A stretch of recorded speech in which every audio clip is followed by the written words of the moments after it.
mo ako, O Diyos, ayon sa iyong kabutihan,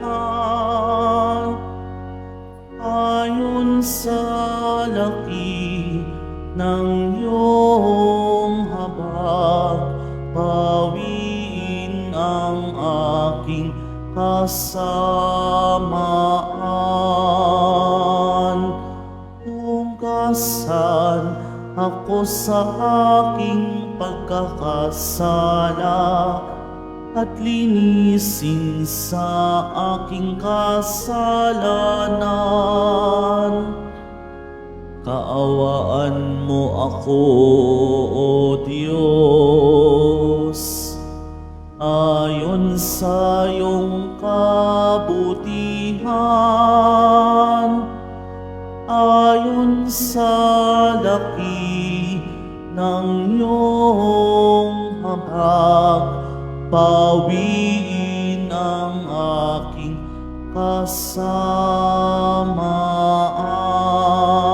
kasamaan. Sa ngalan ng Ama at ng Anak at ng Espiritu Santo, Amen. sumainyo ang Panginoon. At sumayo rin. Mga kapatid, aminin po natin ang ating mga kasalanan upang marapat tayong gumanap sa banal na pagdiriwang.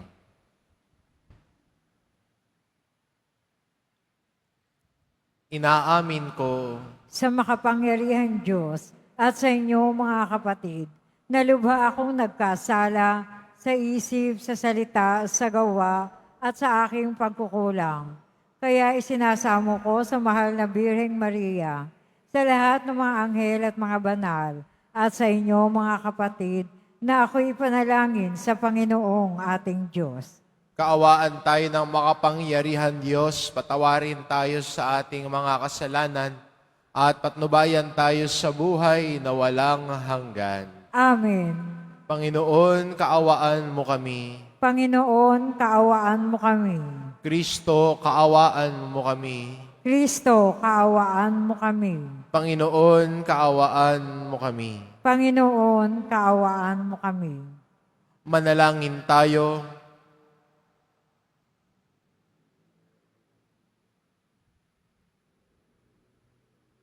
Ama naming makapangyarihan, sa iyong pagtataguyod, ang aming mga ginagawa ay iyong pangunahan, at sa iyong tulong ay iyong subaybayan, upang lahat ng aming ginaganap ay sa iyo magbuhat, at sa pamamagitan mo rin humantong sa wakas, sa pamamagitan ni Hesukristo, kasama ng Espiritu Santo, magpa sa walang hanggan. Amen. Magsiupo muna ang lahat. Pagbasa mula sa aklat ng Deuteronomium. Sinabi ni Moises sa mga tao, nasa inyo ngayon ang kapasyahan. Kayo ang pipili ng buhay at kasaganaan o ng kahirapan at kamatayan. Kapag sinunod ninyo ang kautusan, inibig ang Panginoon at nilikaran ng kanyang mga landas, pagpapalain niya kayo sa lupaing ibibigay niya sa inyo. Mabubuhay kayo ng matagal at kanyang pararamihin kayo. Ngunit kapag tumalikod kayo sa kanya at naglingkod sa ibang Diyos, ngayon pa'y sinasabi ko sa inyong malilipol kayo. Hindi kayo magtatagal sa lupaing tatahanan ninyo sa ibayo ng Hordan. Saksi ko ang langit at ang lupa na ngayoy inilahad ko sa inyo ang buhay o kamatayan at ang pagpapala o sumpa. Kaya piliin ninyo ang buhay para kayo at ang inyong lahi ay magtagal. Ibigin ninyo ang Panginoon, makinig sa kanyang tinig at manatiling tapat sa kanya. Sa gayon, mabubuhay kayo ng matagal sa lupaing ipinangako niya sa ninuno ninyong sina Abraham, Isaac, at Jacob. Ang salita ng Diyos. Salamat sa Diyos. Mapalad ang umaasa sa Panginoon tuwina. Mapalad ang umaasa sa Panginoon tuwina. Mapalad ang taong hindi naaakit niyong masasama upang sundan niya ang kanilang payo't maling halimbawa. Hindi sumasama sa sinuman taong ang laging adikay, pagtawanan lamang at hamak-hamaki ng Diyos na dakila. Nagagalak siyang laging magsaliksik ng banal na aral at ang utos ng poon siyang binubulay sa gabi at araw. Mapalad ang umaasa sa Panginoon tuwina. Ang katulad niya ay isang punong kahoy sa tabing batisan. Sariwang dahot laging namumunga sa kapanahunan at anumang gawin ay nakatitiyak na magtatagumpay. Mapalad ang umaasa sa Panginoon tuwina. Ngunit ibang-iba ang masamang tao, ipa ang kawangis. Siya ay natatangay at naipapadpad kung hangi umihip. Sa taong matuwid ay Panginoon ang siyang mag-iingat, ngunit kailanman ang mga masama ay mapapahamak. Mapalad ang umaasa sa Panginoon tuwina. Magsitayo po ang lahat.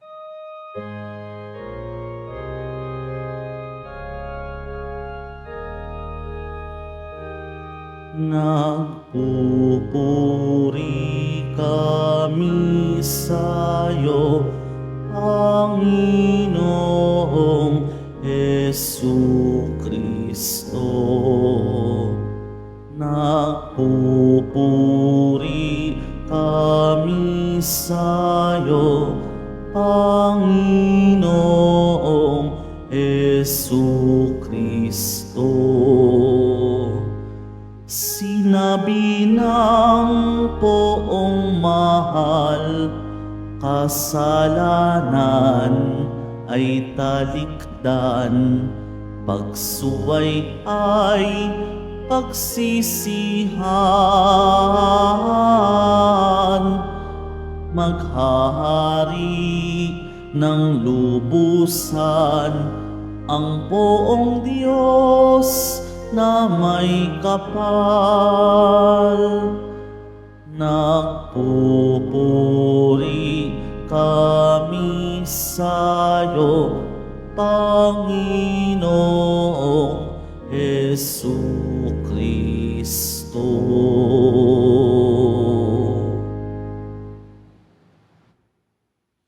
Sumainyo ang Panginoon. At sumaiyo rin. Ang mabuting balita ng Panginoon ayon kay San Lucas. Papuri sa iyo, Panginoon.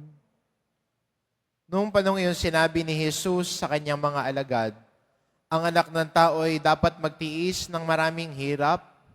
Itatakwil siya ng mga matatanda ng bayan, ng mga punong saserdote at ng mga eskriba. Ipapapatay nila siya, ngunit sa ikatlong araw ay muling mabubuhay. At sinabi niya sa lahat, kung ibig din namang sumunod sa akin, limutin niya ang ukol sa kanyang sarili. Pasanin araw-araw ang kanyang krus at sumunod sa akin.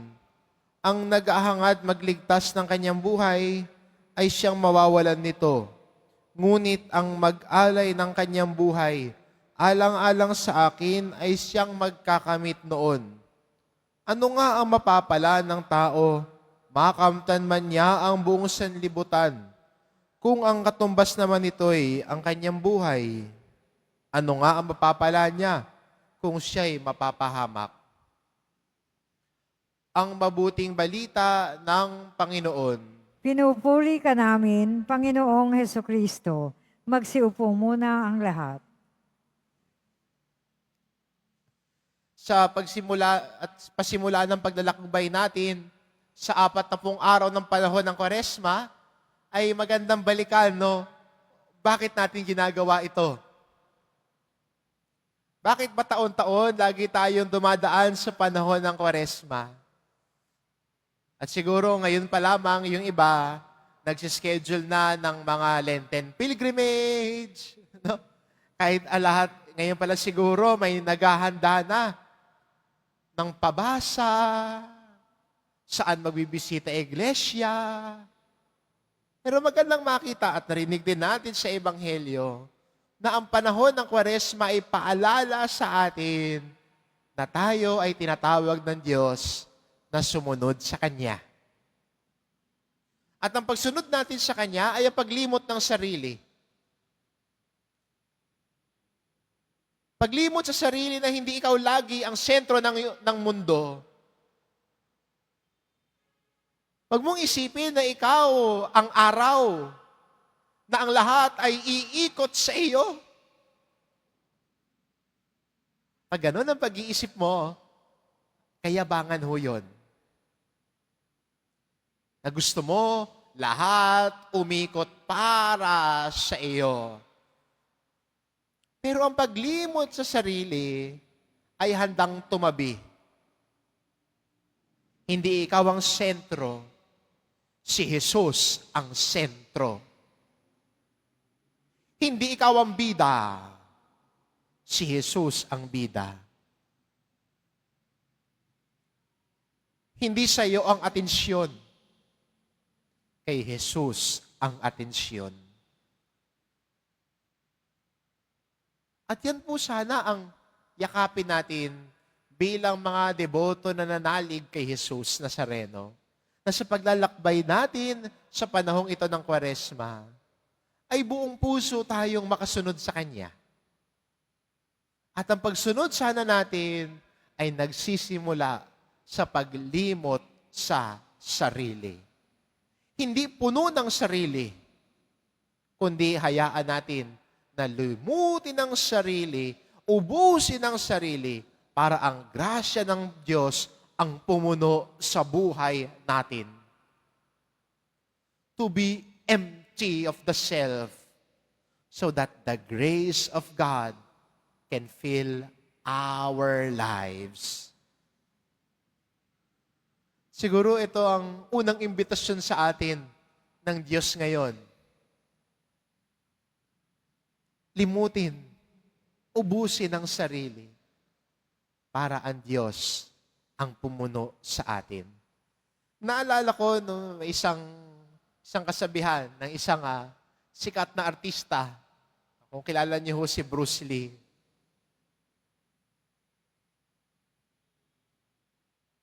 A cup that is filled can no longer be filled. It has to be emptied in order to be filled again. Sana ganon din ang buhay natin. Hayaan natin na yung baso ng buhay natin ay iubos natin sa pagiging makasarili.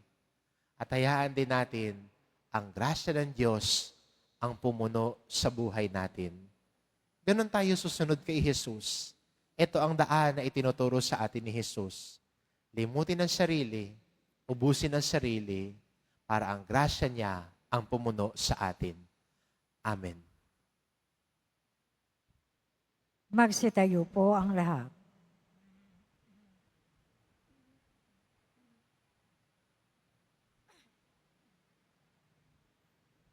Minamahal ko mga kapatid, tinatawag tayo ng Panginoong Hesus upang sumunod sa Kanya, magpasan ng krus katulad niya at ihabilin sa Kanya ang lahat ng nagdurusa. Ang ating itugon, Jesus, loobin mong ang iyong krus, ang aming maging kaligtasan. Jesus, loobin mo ang iyong krus, ang aming maging kaligtasan.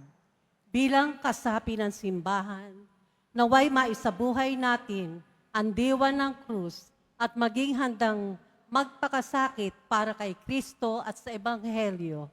Manalangin tayo. Jesus, loobin mo ang iyong krus, ang aming maging kaligtasan. Ang mga pinuno ng ating bayan, naway mahabag sa mga mahirap at gawin ang mga nararapat upang puksain ang pang-aapi at pansasamantalang nagaganap sa lipunan. Manalangin tayo. Jesus, loobin mo ang iyong krus ang aming maging kaligtasan. Ang mga nagdurusa, mga dukha, may sakit, may kapansanan, at mga bilanggo, naway hindi mawala ng pag-asa. Bagkus ay makaranas ng nagpapaginhawang pag-ibig ng Diyos. Manalangin tayo. Jesus, loobin mo ang iyong krus ang aming maging kaligtasan. Ang mga nag-iisa sa buhay, naway makatagpo ng mga taong handang dumamay sa kanilang mga problema sa buhay. Manalangin tayo. Jesus, loobin mo ang iyong krus ang aming maging kaligtasan. Ang ating mga minamahal na yumao, maging ng kanilang mga naunang pumanaw na mga mahal sa buhay, naway makaisa ng Diyos sa langit sa magpasawalang hanggan.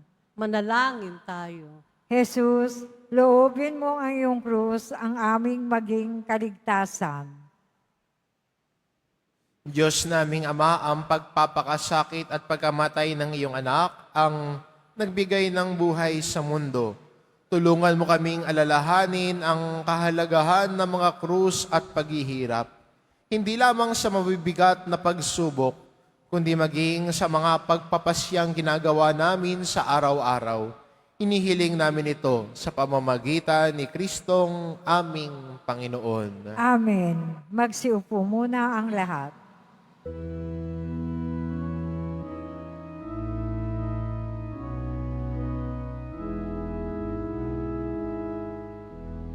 Sumasamo kami sa'yo, marapatin niya ring alay. Panginoon, tanggapin mo itong alak at tinapay. Sa'yo poon aming handog, buong puso't pag-iisip, ilayo mo sa panganib, at kupkupin sa pag-ibig.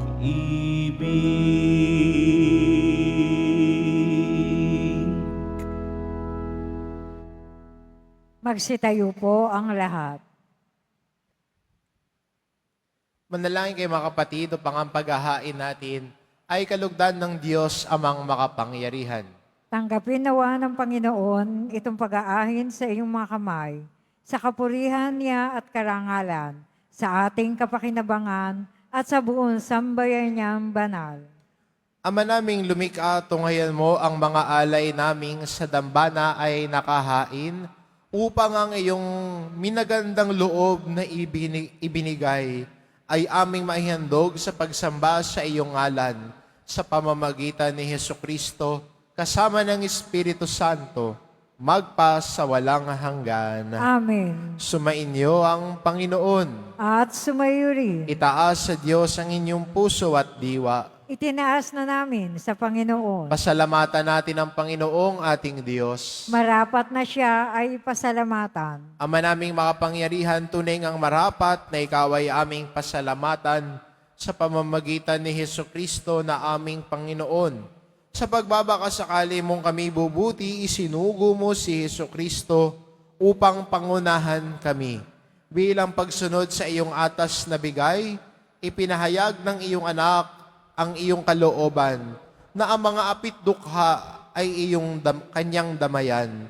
Ngayon na iyong inihahandog ang pagkakataong aming maisaloob, ang kanyang ganap at kusang paglilingkod, upang sa iyo'y lagi kaming makasunod. Kaya kaisa ng mga anghel na nagsisiawit ng papuri sa iyo, nang walang humpay sa kalangitan, kami nagbubunyi sa iyong kadakilaan. Santo, Santo, Santo, Panginoon Diyos ng mga hukbo, napupuno ang langit at lupa ng kadakilaan mo. O sana sa kaitaasan, pinagpala ang naparirito sa ngalan ng Panginoon. O sana sa kaitaasan, magsiluhod po ang lahat. Ama naming banal, ikaw ang bukal ng tanang kabanalan. Kaya't sa pamamagitan ng iyong Espiritu gawin mong balalang kaloob na ito upang para sa amin maging katawan at dugo ng aming Panginoong Kristo. Bago niya pinagtiis ang kusang loob na maging handog, hinawakan niya ang tinapay, pinasalamatan kanya. Pinagati-hati niya iyon. Iniabot sa kanyang mga alagad at sinabi, tanggapin ninyong lahat ito at kanin. Ito ang aking katawan na ihahandog para sa inyo.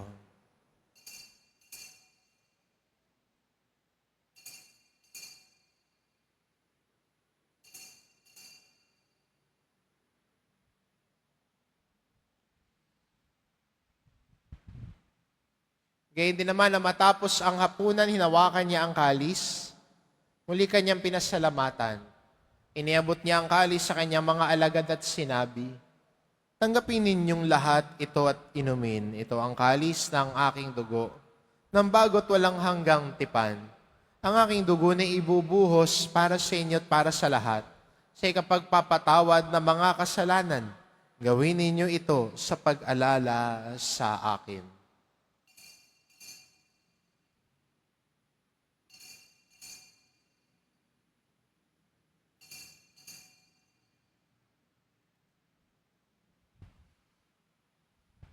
Magsitayo na po ang lahat. Ipagbunyi natin ang misteryo ng pananampalataya. Si Kristo'y namatay, si Kristo'y nabuhay, si Kristo'y babalik sa wakas ng panahon. Ama, ginagawa namin ngayon ang pag-alala sa pagkamatay at muling pagkabuhay ng iyong anak. Kaya't inaalay namin sa iyo tinapay na nagbibigay buhay at ang kalis na nagkakaloob ng kaligtasan. Kaming nagpapasalamat dahil kami iyong minarapat na tumayo sa harap mo para maglingkod sa iyo. Isinasamo namin kaming magsasalo-salo sa katawan at dugo ni Kristo ay mabuklod sa pagkakaisa sa pamamagitan ng Espiritu Santo. Ama, lingapin mo ang iyong simbahang laganap sa buong daigdig. Puspusin mo kami sa pag-ibig kaisa ni Francisco na aming Papa at ni Jose na aming Obispo at ng Tanang Kaparian. Alalahanin mo rin ang mga kapatid naming nahimlay na may pag-asang sila'y muling mabubuhay. Gayon din ang lahat ng mga pumanaw. Kaawaan mo sila at patuloyin sa iyong kaliwanagan.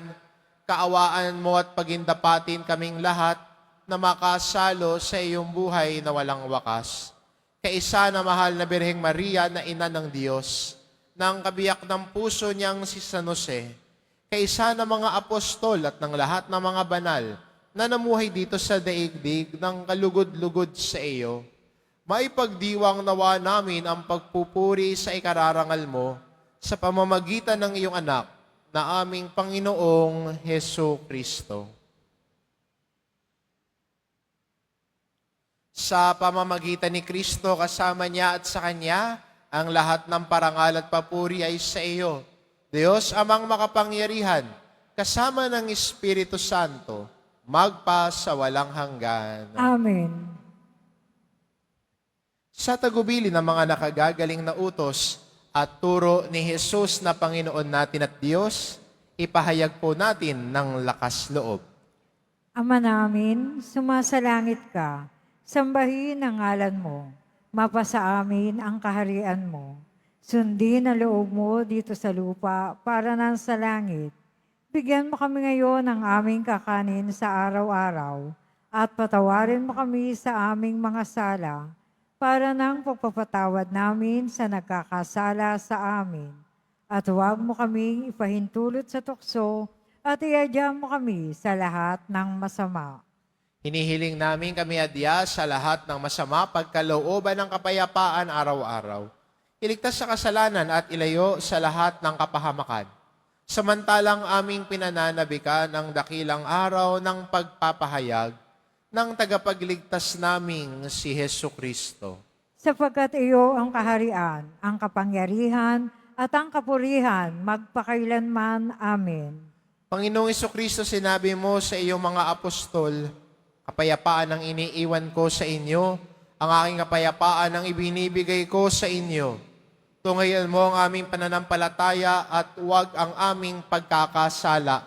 Pagkalooban mo kami ng kapayapaan at pagkakaisa ayon sa iyong kalooban, kasama ng Espiritu Santo, magpasawalang hanggan. Amen. Ang kapayapaan ng Panginoon ay laging sumainyo. At sumayo rin. Magbigayan kayo ng kapayapaan sa isa't isa. Kordero ng Diyos na nag-aalis ng mga kasalanan ng sanlibutan, maawa ka sa amin. Kordero ng Diyos na nag-aalis ng mga kasalanan ng sanlibutan, maawa ka sa amin. Kordero ng Diyos na nag-aalis ng mga kasalanan ng sanlibutan, ipagkaloob mo sa amin ang kapayapaan. Magsiluhod po ang lahat. Ito ang kordero ng Diyos, ito nag-aalis ng kasalanan ng sanlibutan. Mapalad ang mga inaanyayahan sa kanyang piging.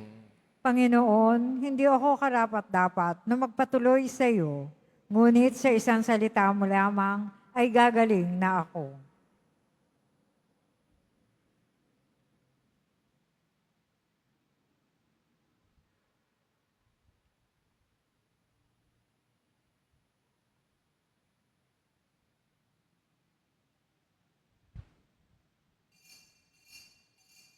Para sa lahat ng tatanggap ng banal na communion, sasagot po tayo ng amen pagkasabi ng pari o ng lay minister ng katawan ni Kristo at isubo agad sa bibig bago umalis sa harapan ng pari o lay minister.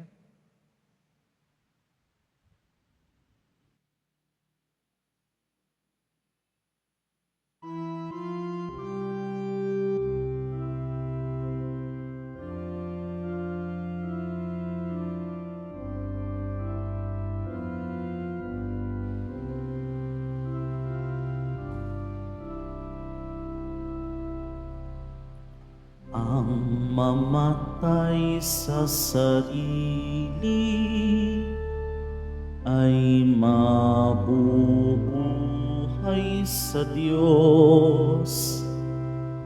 Siya'y larawan ni Kristo, ang ating mabuting pastol.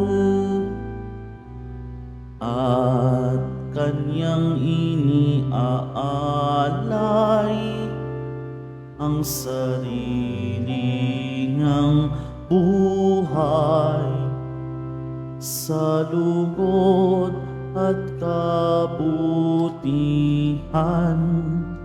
ng minamahal niyang kapwa. Sa paglapit sa panganib, tumatakas ang upahan. Ngunit ang tunay na pastol nananatili hanggang kamatayan. At kaya't siya'y mahal din ng butihing Diyos na Ama, sapagkat handa siyang mamatay nang ang kawan ay maligtas.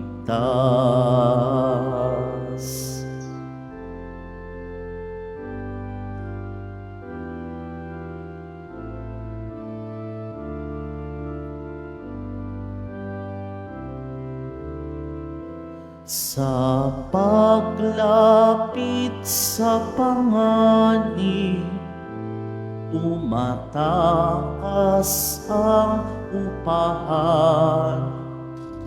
Ngunit ang tunay na pastol nananatili hanggang kamatayan.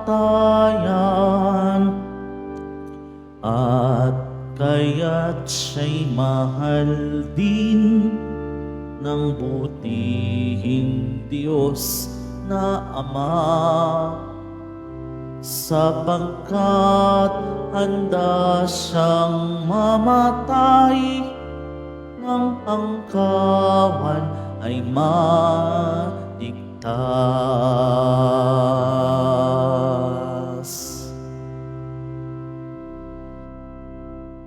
Paalala, pagkatapos ng misa, wiwisikan po ang lahat ng banal na tubig.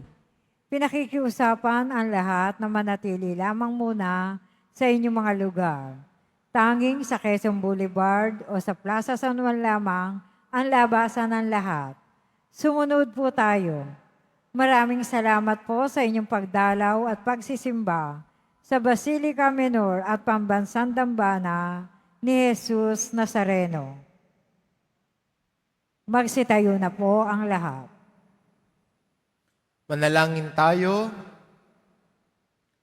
Ama naming mapagmahal, sa pagsasalo namin sa piging mong banal, ang pag-aahaing ito ay ikapagpapatawad ng mga kasalanan, ay siya rin nawang laging magdulot ng kaligtasan sa pamamagitan ni Hesukristo, kasama ng Espiritu Santo magpa sa walang hanggan. Amen. Sumainyo ang Panginoon. At sumayo rin. Mahal na pong Jesus Nazareno, inihayag mo sa pamamagitan ng krus ang walang maliw na pag-ibig ng Diyos sa sangkatauhan. Pakinggan mo ang kahilingan lalo na para sa mga nangangailangan ng iyong tulong at awa. Makamtanawa namin ang iyong kasagutan na may utang na loob na tinatanaw. Basbasan din po ninyo ito mga imahen at dasalan upang lalo kaming manalangin at magtiwala. Sa pamamagitan ng bendisyon na ito, naway lalo kaming maging mapaglingkod, masunurin at tapat sa iyo na aming maluwalhating Panginoon, magpa sa walang hanggan. Amen. At pagpalain kayo ng ating mapagmahal na Diyos, ang Ama at ang Anak at ng Espiritu Santo. Amen. Umayo kayo, taglay ang kapayapaan ng poong Jesus Nazareno. Salamat sa Diyos.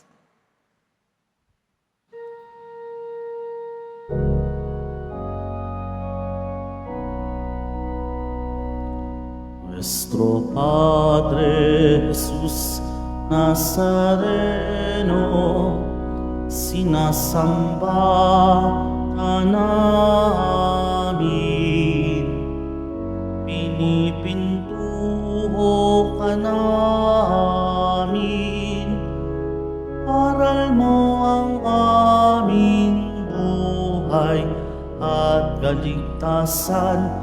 Nuestro Padre Jesus Nazareno, iligtas mo kami sa kasalanan.